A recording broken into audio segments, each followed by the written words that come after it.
Hi, everyone, and welcome back to the English Support Podcast. Today I'm joined by Laurența, who is the Local Partnership Co-ordinator for SMU here on the Manchester campus. So Laurența is someone I've really been looking forward to chatting with for some time. She has such an interesting background, and I know she's got some brilliant stories to share with us today. From Moldova to the northeast of England, from psychology to partnerships, she's done a bit of everything. And is always with curiosity and compassion and a great sense of humor. So I think you're really going to enjoy this one. So Laurența, thank you very much for joining us today. Thank you so much, Kieran, for having me, and hello to everyone listening. It's a great pleasure of mine to be here today with you on this podcast. All right, thank you very much. So to get us started then, can you tell us a little bit about your role as Local Partnership Coordinator for SMU, and what does that actually involve day to day? I think there is no day equal to another. It's definitely a very dynamic role that I'm having here at ESL. I'm an academic tutor, and I also serve as the local head for the partnership with St. Mary's University from Twickenham. I would say that I'm a mediator between the academics and the students, serving as their personal tutor. And I'm truly trying to increase their engagement and just really improve their experience academically as much as personally here at ESL. The biggest part of my job is creating and delivering workshops and seminars, mainly based on academic development skills, such as research skills, presentation skills, academic misconduct. Also, one of the most recent ones was how to use AI as a tool and to not run away from it in education. I think it's a recent topic that more academics have taken an interest in because it truly can be a great tool in learning. I think I do quite a bit of everything, and I'm definitely enjoying very much being that person that maybe I didn't have as a student, who can give that support, understanding, as I said, academically as much as personally. Well, yeah, it sounds like it keeps you very busy, and your students must be very lucky to have your support. I think I take pride in the fact that I've built amazing relationships with my students. And we definitely have that rapport where they know that they can reach out to me with any of their concerns or problems, and I'll definitely do my best to help them. Yes, it does keep me busy, but I think it keeps me motivated as well, and definitely inspired to be part of such a beautiful, growing academic community. All right. So, for those who don't know, you are originally from Moldova, but now you are living and working in the UK. So, can you tell us a little bit about that journey and what brought you here? Yes, indeed. I'm from Chisinau, Moldova, the capital of Moldova, and I've been living and working in the UK for the past 5 years. What brought me here, I think, is mainly my passion and interest in the English culture. And I mean, English art, English music, English aesthetics, English fashion as well. Wherever you see a long trench coat, just know that's me. Yes, and obviously I came here for university because I chose to study psychology in both my bachelor's and my master's. The UK is definitely holds the golden standard for my field, and I couldn't have been happier with my decision of moving. I think as well, I obviously have all my love for my country and for my nation. But as a fiercely independent individual, I really wanted to make my own way in life and explore the life in all its different colors. I think moving on my own, especially at 18 years old, has tremendously contributed to my personal development journey. Well, definitely it's a big step at that age. And so you mentioned that you studied your bachelor's, and that was in Northumbria, and you have just recently finished your master's at the University of Manchester. So congratulations on that. Thank you so much. Thank you very much. What made you choose that path? I always say that it's definitely my calling. I think I've always felt it, and I appreciate that for some people it might not be that easy to find their real passion in life and their vocation. I think part of it I have to own it to my family because most of them are teachers and doctors, and I think I was raised with the with an altruistic mentality and with a desire of having an impact in my society, which is why I work now in the higher education sector. As much as I enjoy the healthcare sector, I think I always wanted to work with people. And again, probably back to the idea of being the person that I didn't have growing up or through my struggles. I also think that growing up in Moldova, where there is quite a big stigma around mental health, has definitely made me see this field as such an important one to contribute to, because I think I've definitely seen many cases where people struggled with their mental health and they couldn't feel. I think it just mental health issues weren't really normalized in my background, and I saw the suffering from that. So I think although I'm studying and working in the UK here, I think my biggest goal is to bring something home and kind of advance that field home from obviously the knowledge and experience I gained here in the UK, where mental health awareness is truly at quite a high level, I would say. Yeah, that's definitely an important point. Um, so let's maybe change direction a little bit here and talk about language and culture. So you can speak Romanian, Russian, English, and perhaps a few others.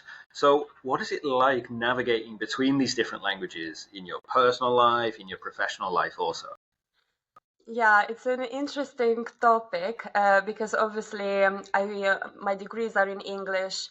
At work, I'm speaking English, so I think for some time now, English is the dominant language I'm thinking in and I'm dreaming in. Yeah, I think professionally, I'm more confident in English again because of my degrees, because of the literature I read.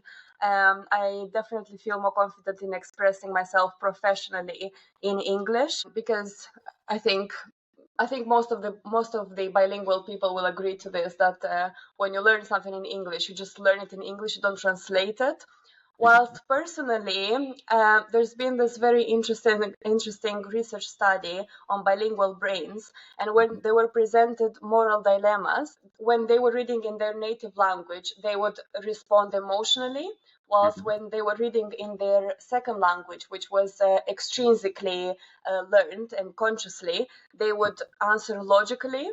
So I think that when it comes to expressing myself on an emotional level, it definitely, I feel it more intensely and more deeply when I'm speaking in my native language. Mhm. Whilst again, professionally, I think my vocabulary and my manner of speech is much more developed in English now.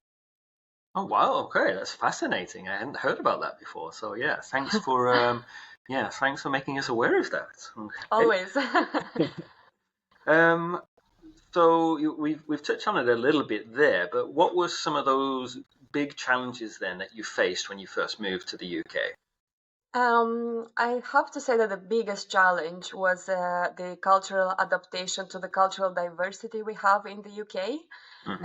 I think in Moldova we have the advantage of being raised with both Western and Eastern values.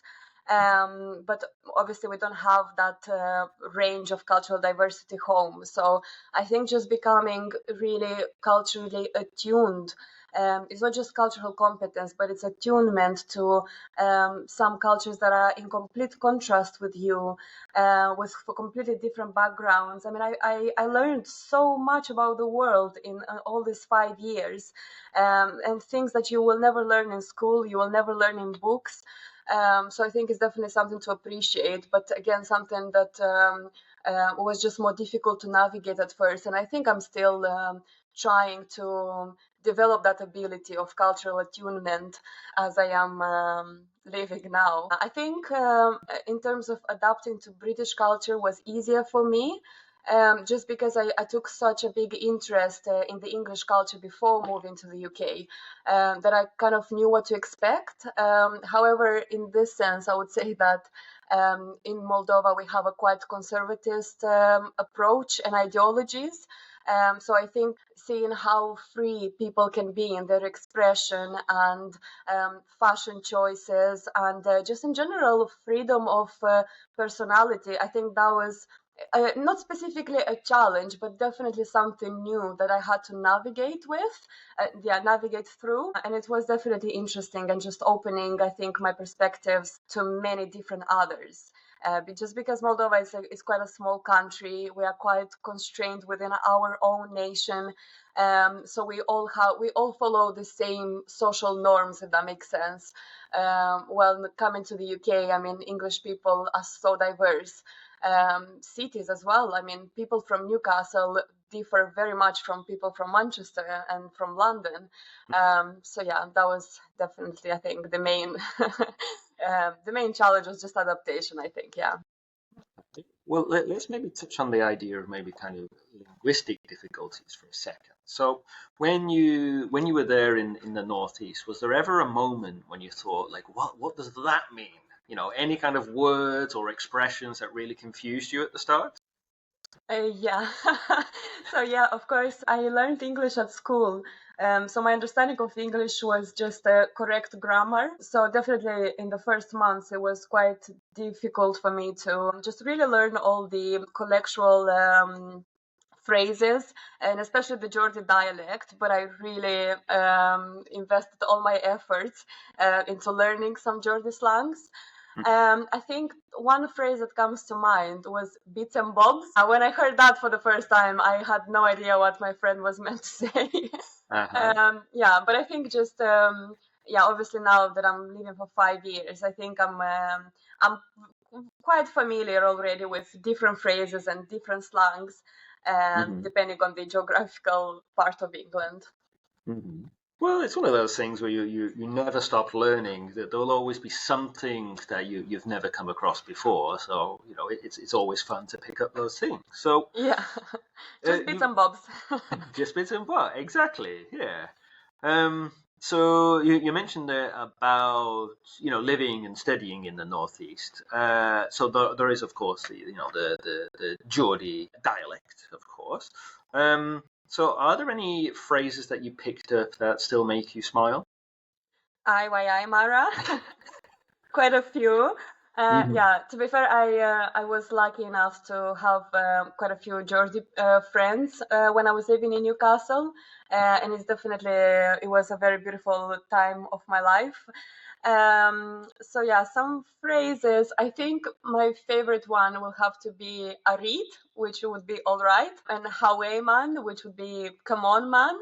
I think also Divina, like I don't know, I'm probably not pronouncing them right, but I'm sure that Georgians will greatly appreciate that I took, I made the effort, Hmm. and I think it's also just my appreciation and just for the community I was in. And again, in Newcastle, people always will try to make you feel comfortable and welcomed.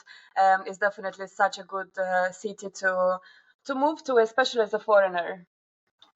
Oh yeah, yeah, they're definitely very hospitable up there, Yes. as well as in Manchester actually. So Um, you touched on this a little bit before about those regional variations. So here on the Manchester campus, of course, there is a different dialect. So do you think your understanding of English changed as you got to know these different UK accents and dialects?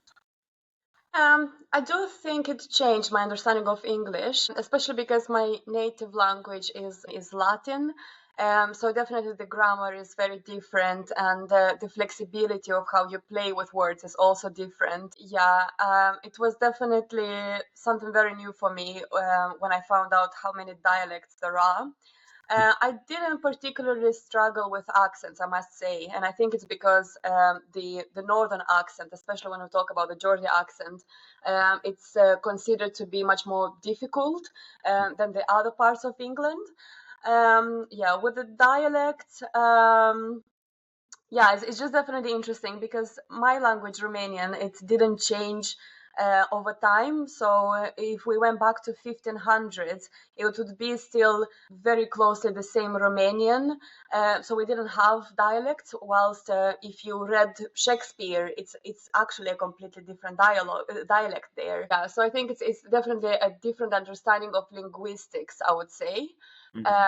and probably broadening my own ability of speaking and understanding English, and again just playing around with the words. Yeah. Well, from your time in Manchester, have you picked up anything from here or the surrounding area? Some interesting phrases? Um, I don't think so, no. Sorry. Oh, that's all right. That's okay. All right. I think just Manchester is more diverse. Mhm. So yeah, I don't think I managed to pick up. I mean, obviously I know where the word Mancunians comes from. Yeah, but just in Newcastle, I spent more time with Geordie people, which and they were very happy to teach me a lot of Geordie slangs. Not All so right. Mancunian yet, I'm sorry. Well, cross your fingers. Hopefully somebody can fill you in that regard. Yeah. So thinking professionally, then you do have this background both as an academic tutor and also as a therapeutic practitioner. So how do you think language confidence affects how students engage with life in higher education? I think that's a very interesting and important question. I have to say that I think the main thing is the actual confidence, not just language confidence, Mhm. that can truly make an impact in how you interact, how you study. And I think it's the commitment as well. Obviously, I came here also. English is my third language, so it's obviously that difficulty of getting adapted to it, especially when you have academic content to learn, academic reports to write. So it's definitely a big jump. However, I think that when a person can build that confidence and commitment to their studies and to getting adapted to the culture and language, although you make some mistakes, it's fine because it's a learning process. And I think it's important for more people, students, and also people who just move on in a different country. It's just important to know it's a learning experience, and practicing more really helps you. In terms of specifically the language confidence, I think it just really grows the more you practice it. All right. So, what advice would you give to a student who maybe feels a little bit nervous about using English in class? Especially when it comes to things like discussions and presentations. What advice would you give? I think my main advice is to take this as a learning experience. I always say this to my students that you are here at university to learn. You are not expected to be perfect in everything, and in general, perfection shouldn't be your goal, but improvement and progress should be. I think it's a universal experience of being so nervous in discussions and presentations in general, but especially when English is not your first language, where in everything that helps is practice, practice, practice. I think personally, what helped me is always being engaged with music in English, podcasts in English, and also really speaking to English natives. Now I understand that maybe you don't have, maybe some people might not have natives, which can be harder, of course. But yeah, just believe in yourself and just move forward, and you'll definitely get better. If you cannot nail it the first time, you'll definitely nail the third time. Yeah, and just trust the process. It's about the idea of immersion. So you mentioned this before, eating, sleeping, dreaming in the language that you're trying to learn. And, even if you don't have these interactions with native speakers as much as you like, you can still practice with non-native speakers. Some practice is better than no practice. And I think one of the most important ideas here is that, making mistakes in language isn't really making mistakes. It is just kind of experimenting with language and seeing what works and what doesn't work. And it is all just a learning experience, that you don't get penalized in everyday life from making mistakes in English. It is just Just a learning experience. Absolutely. And I must admit that I still make quite a few mistakes in my pronunciation or in my expression, and that's fine because I always take it as a constructive feedback, and I even ask my English friends to correct me when I'm making a mistake because it's normal. It's normal, and you can only master it really in time and practice. Yeah, I'm sure your English-speaking friends, if they were learning Romanian, they would make mistakes sometimes, and they need someone to be nice and considerate when correcting them, but still to learn. Yeah, absolutely. So thinking about something slightly different here. So how can students look after their mental health and their well-being while adjusting to life in a second language? I think I will denominate three important things here. So one is mental flexibility, it's self-compassion and acceptance. So mental flexibility in the sense of the capacity to adapt ourselves to different environments, and probably again like this acceptance and compassion when you're making mistakes, when you're still learning, not expecting from you just the highest standard. And I know many people do, but we can achieve that high standard only if we can learn from our failures, whether that's really in every respect, not just in speaking. So I think just be kind with yourself, be a better friend to yourself, and don't judge yourself, especially for being in the learning process. I think life in general is a learning process, and you're not expected to be a C2, especially in the first years of university. And the more you read, the more you write, the better you get at it. It's the same with vocabulary. It's not just a matter of the degree you are taking, it's the amount of information you are trying to process and engage with, which can really make the difference in your vocabulary and manner of speech and expressions. Yeah, it's the same as driving a car or doing your job. Nobody expects you to be good from day one. Everybody expects for there to be a learning curve for you to get better, to make some mistakes. But it's all about, like you said, the importance of making progress. Even if it is tiny bits of progress, it is still progress. Yeah. And that's the goal. Yeah. So tying this in with your own journey, what helped you to become more confident in English? Was there ever some kind of turning point for you? That turning point for me personally was that, again, I had quite a few native speakers as friends. So that definitely helped me a lot in just becoming better at English, and also the informal language, such as phrases and slangs. What helped me as well is, again, I go back to literature. Podcast as well. However, you have to be careful because you have the American English. You have just our Europeans who speak English very differently from the British people. So I think just definitely select your content that you watch, that you engage with.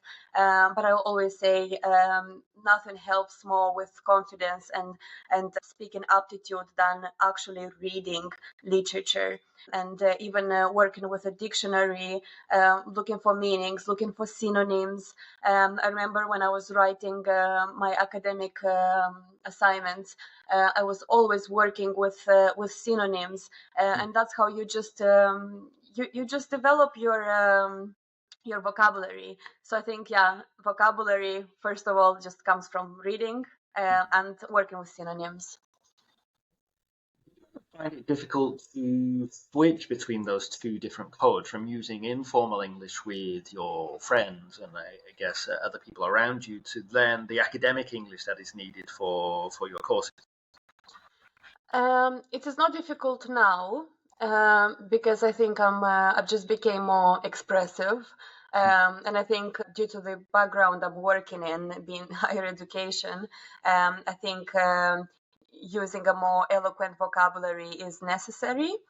So it is not a problem now. I think the big challenge was at the beginning of my undergraduate degree, when obviously academic English was something completely new to me. And I remember that the first assignments, I just had to invest much more effort in them. But I think just again with real commitment, dedication, and patience, and a lot of self-compassion during the journey. I encourage everyone to just trust themselves because it does get better with time. We've all been there. It does get better with time. Mm-hmm. All right. So I think that is a very important lesson there for some of our students, definitely. Yeah. So, I mean, it's very clear here that you are passionate about supporting other people. So how has your own experience as a multilingual student shaped the way that you work now? I think at times I have it easier than others because I can relate to so many people. Because I speak 5 languages, I think it's just easier to connect with them and to build that rapport with my students at the moment. I also think that a big advantage is the fact that I can read more resources. I can compare more different information from different resources from different countries, which definitely broaden my perspective and my understanding of certain things.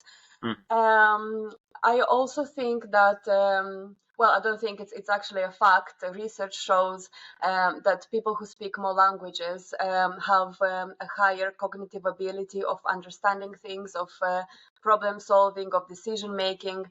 So I think that neurologically being multilingual definitely helps me in grasping concepts easier and adapting to things easier as well.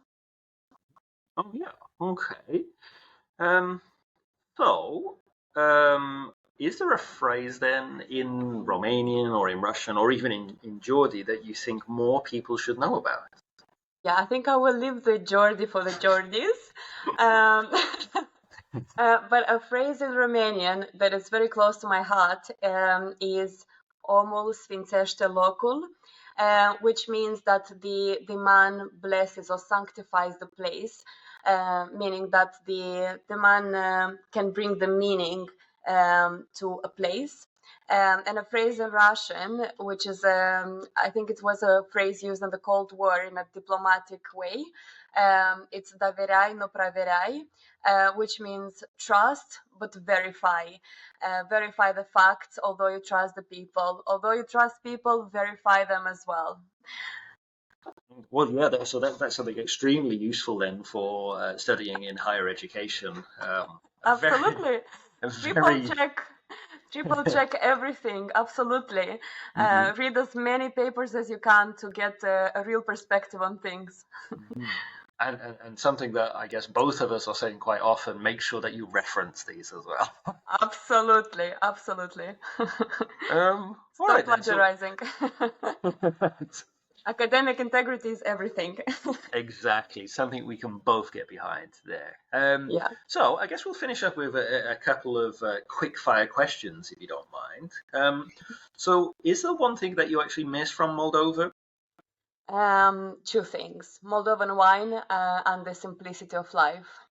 No, okay, very profound answers there. Okay. And is there one thing you love about living in the UK?